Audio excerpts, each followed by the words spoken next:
Good afternoon students. आज हम आपके साथ पढ़ेंगे अनुच्छेद लेखन।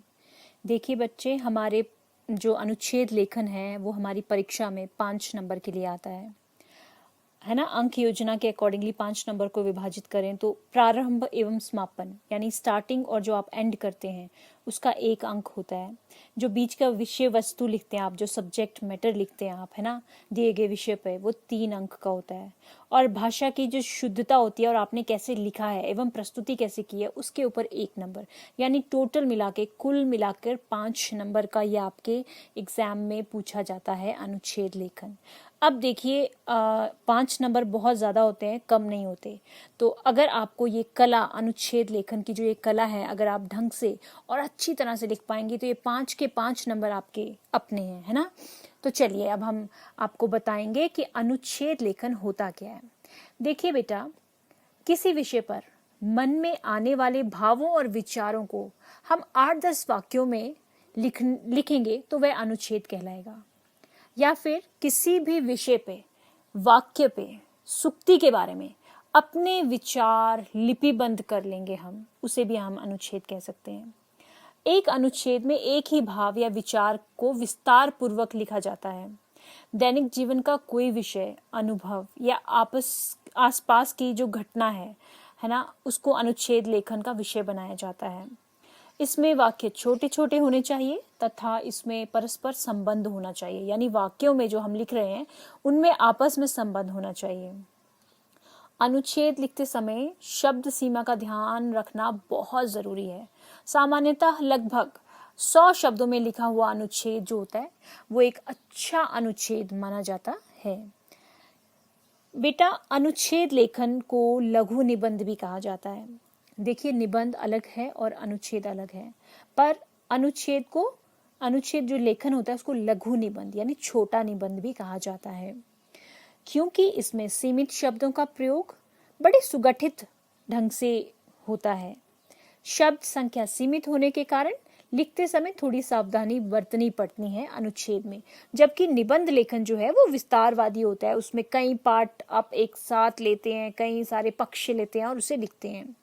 निबंध और अनुच्छेद लेखन में मुख्य अंतर ये है कि जहां निबंध में प्रत्येक बिंदु को यानी प्रत्येक पॉइंट को अलग अलग अनुच्छेद में लिखा जाता है, वहीं अनुच्छेद लेखन में एक ही परिच्छेद मतलब पैराग्राफ में प्रस्तुत विषय को सीमित शब्दों में प्रस्तुत किया जाता है।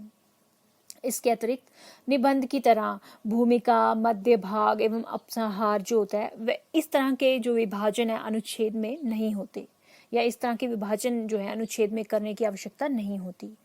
देखिए बेटा, आप अनुच्छेद लेखन करते समय जो ध्यान देने योग्य बातें हैं वो सबसे इम्पोर्टेंट, पहली बात, विषय की प्रस्तुति जो है प्रभावपूर्ण होनी चाहिए, यानी बड़े प्रभावशाली ढंग से आप विषय को प्रस्तुत करेंगे। कलात्मक तथा संक्षिप्त होना चाहिए आपका अनुच्छेद। वाक्य छोटे तथा सरल होने चाहिए। विषय के सभी प्रमुख बिंदुओं का समावेश अवश्य होना चाहिए। हाँ, बहुत इंपॉर्टेंट, मुहावरे तथा लोकोक्तियों का प्रयोग अनुच्छेद को शक्ति प्रदान करता है, मतलब उसको लाइव बना देता है। अगर हम, है ना, इस तरह का कुछ लिखते हैं, जैसे आप दोहों का प्रयोग भी कर सकते हैं इसमें। अगर आपको कोई दोहा आता है, वो टॉपिक जो है, वो दोहा जो है सिमिलर टू योर टॉपिक है, 80 से 100 शब्दों के बीच तक ये सीमित होना चाहिए। मूल विषय पर केंद्रित होना चाहिए, मतलब जो एक विषय है उसी के ऊपर ध्यान होना चाहिए। विषय जो है उसमें उदाहरण जो है वो विषय से संबंधित होने चाहिए। अब देखिए, मैंने यहाँ बात की मूल जो है विषय पर ध्यान केंद्रित होना चाहिए। फॉर एग्जाम्पल के लिए आपको पोल्यूशन, पर्टिकुलर आपको ध्वनि प्रदूषण के लिए लिखने के लिए आता है, अनुच्छेद लिखिए ध्वनि प्रदूषण पे, तो आपने क्या करना है, केवल ध्वनि प्रदूषण, आपने पोल्यूशन समझा देना स्टार्टिंग में और फिर ध्वनि प्रदूषण को समझाना है, ना कि आप उसमें एयर पोल्यूशन, ये जल प्रदूषण या फिर, है ना, डिफरेंट टाइप्स ऑफ पोल्यूशंस जो है उनको एक्सप्लेन करेंगे। नहीं, वो जो है बिल्कुल भी वहाँ पे बनता नहीं है उसे एक्सप्लेन करना।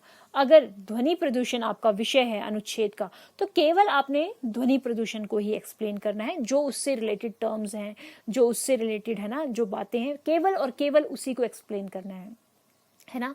देखिए, अब जैसे हम एक उदाहरण लेते हैं आपके साथ।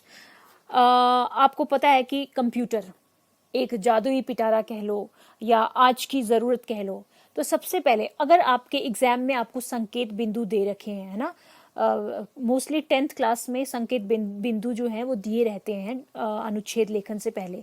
यानी अगर आपका क्वेश्चन है अनुच्छेद लेखन तो उसमें आपको 2-3 बिंदु यानी 2-3 पॉइंट्स आपको दिए होंगे, हाईलाइटेड पॉइंट्स, जिसको आप देख के एक्सप्लेन कर सकते हैं।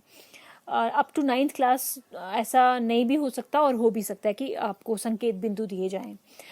बट जैसे फॉर एग्जाम्पल मैंने बात की कंप्यूटर आज की ज़रूरत, है ना, तो ये कंप्यूटर आज की ज़रूरत पे बात की, इसमें संकेत बिंदु आपका कंप्यूटर का सबसे पहले आपने परिचय दे देना है ना। 3 पॉइंट्स दिए होंगे, कंप्यूटर का परिचय, कंप्यूटर से होने वाली हानियां, और कंप्यूटर के सबसे पहले परिचय के बाद उपयोगिता बताएंगे आप, सेकेंड पॉइंट। और उसके बाद आप चाहें तो अंत में जब आप टोटल करेंगे, है ना, आप निष्कर्ष में आप बता सकते हैं कि क्या उसकी हानियां और उससे किस तरह से बचा जा सकता है या जो भी है। तो केवल आपने, जैसे अब मैंने अपनी पीपीटी में भी एक उदाहरण दिया कि कंप्यूटर एक जादुई पिटारा कह लो या आज की ज़रूरत कह लो, उसमें टोटल उसी की बात की है ना। और सारे मोस्टली ऐसे पॉइंट्स लेने हैं जो पॉजिटिव हो, ठीक है। बट कुछ अगर उसका नुकसान है वो भी हम 3-4 लाइनों में उसे हम एक्सप्लेन कर सकते हैं, ज़्यादा नहीं। बहुत ज़रूरी है कि उसकी उपयोगिता पे हम ज़्यादा स्ट्रेस देंगे, ठीक है। तो चलिए बेटा, मैं आशा करती हूँ कि अनुच्छेद लेखन जो है का प्रारूप यानी जो फॉर्मेट ऑफ अनुच्छेद लेखन है वो आपको समझ आया होगा। Thank you.